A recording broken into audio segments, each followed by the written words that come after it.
Hello, this is Keith Seymour again, and you're viewing Real Talk with Keith Seymour.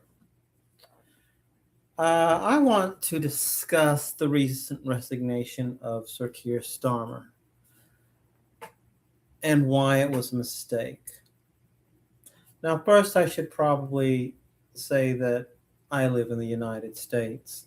I have lived in England and I keep up with their politics through the BBC and Prime Minister's Questions and various things like that. I also keep up with colleagues and friends of mine in England. And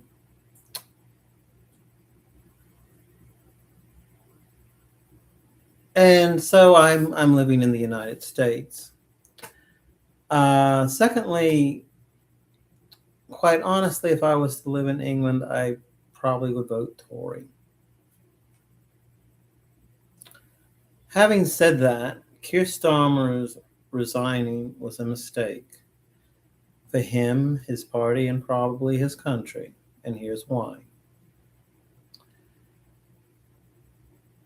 When the next prime minister, who is rumored to be the former mayor of Manchester, Andy Burnham, who was just elected into Parliament,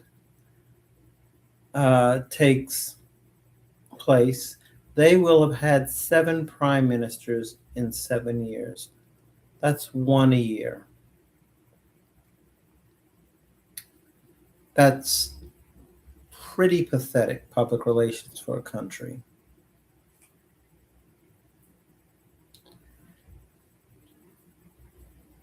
I'm not going to go into the problems over there. People know them. And yes, their parliamentarian government is different from our republic, Democratic Republic. Their prime minister is elected not by the people, but by people in their party based on whether they like him or not. It's basically a popularity contest. He gave in to what they called backbenchers. These people don't even hold important office. Okay? Other than the fact that they rep constituencies, which in of itself, yes, is important. But the most important reason Keir Starmer should not have resigned, political affiliations aside, is he should have waited until the November elections here in the States.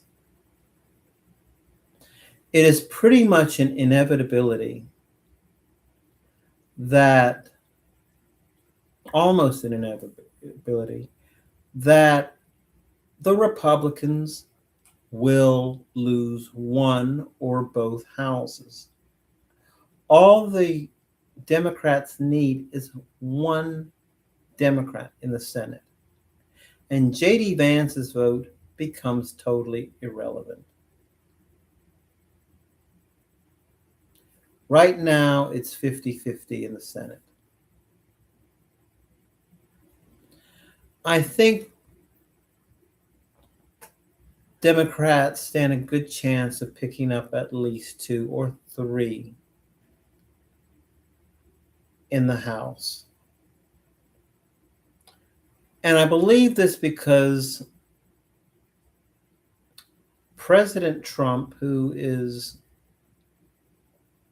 I hate to admit this, a member of my own political party, has made some really bad decisions. His most recent, which are related, is getting us into a war in the Middle East, which without any justifiable basis, and withdrawing from it, giving terrorists in Iran reparations that will help them build nuclear weapons. He has totally messed up here. Republicans, major Republicans, members of his own party in both the Senate and the House, have been all over the TV talk shows saying this was a bad idea.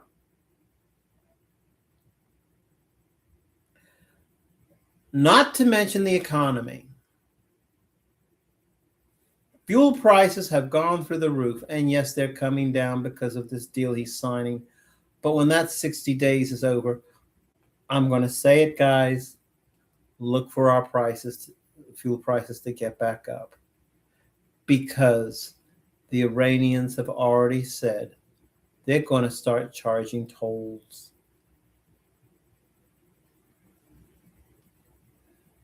To get ships through the Gulf of Hormuz,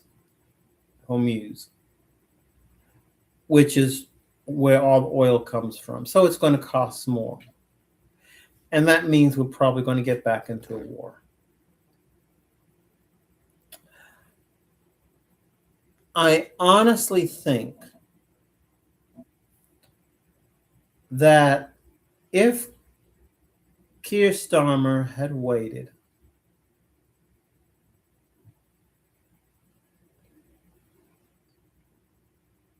at least until the November elections, he could have gained some ground, because we would have one or both houses controlled by a party that is not a member of the president's party. He would not be able to do things simply by executive order. And his own Supreme Court justices have ruled against him. He has wasted more money fighting and losing battles on decisions that he has made as president of the United States than he probably would have had during his impeachment trial.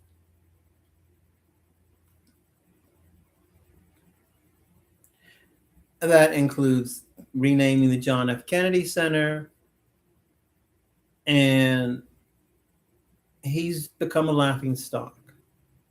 But the other reason that we're going to lose the House is because of Trump himself. Every time a Republican opposed him, he said, I'm going to campaign against your opponent, for your opponent against you. And he succeeded. And he thought, great. Well, I've got news for you.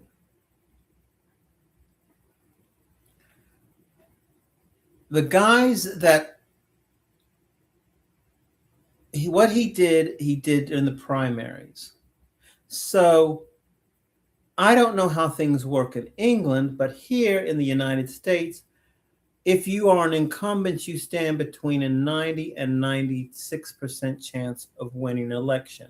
In a bad time, maybe 80, 75 to 80%. But if there is no incumbent to challenge, if both people are challenging the same seat, it basically comes down to 50-50. Right now, with the economy the way it is, I wouldn't even give the Republicans a 50% chance. So when these people these Republicans who have won these primaries go to the polls in November, they need to do it with the understanding that they are challengers, just like the people challenging them are challengers. They also need to remember what happened during the last midterm elections.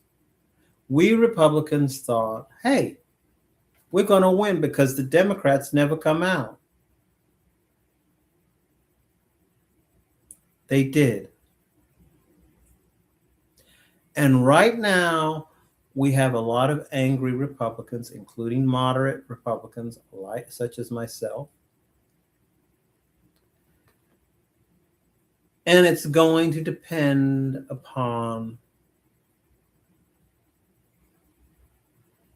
the moderates who either will not come out or they will vote for, such as I do, a pro-life, independent conservative candidate if he or she is on the bill.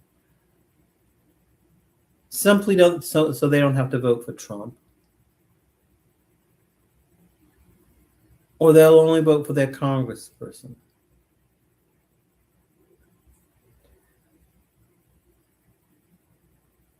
That people don't like to vote for new people. That's why incumbents win better than 90% of the time in a good economy, and about 80% of the time in a bad economy.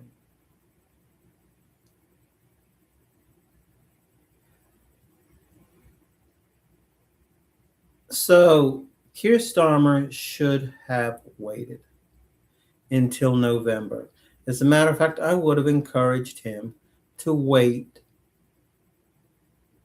until January, when the people who win in November are installed into office. Now, if the Republicans were by some miracle stayed in power in both houses, then Starmer should have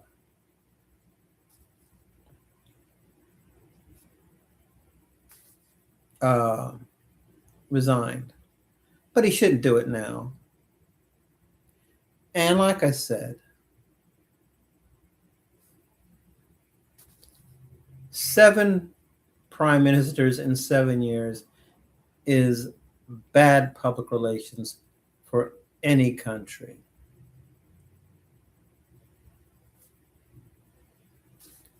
I mean, no offense to my British friends, but I'm going to say this. I thank God I live in a country where we can control the president simply by voting the other party into power in the legislative branch. Unlike in England, where the head of the party is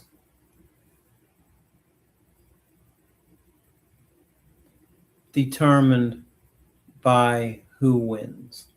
Now, a general election is not going to happen.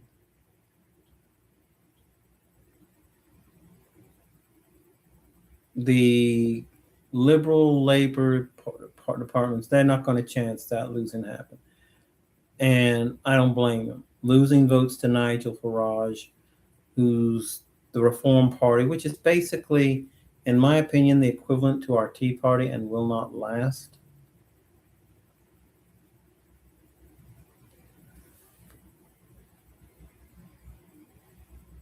Is not going to look good for either party, especially Labor. Quite honestly, I also enjoy watching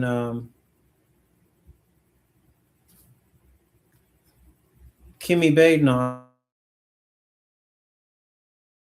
of the conservative Tories and Nigel Farage take pot shots every Wednesday on Prime Minister's Questions. I feel sorry for the British people. Maybe they need a new form of government. This is Keith Seymour.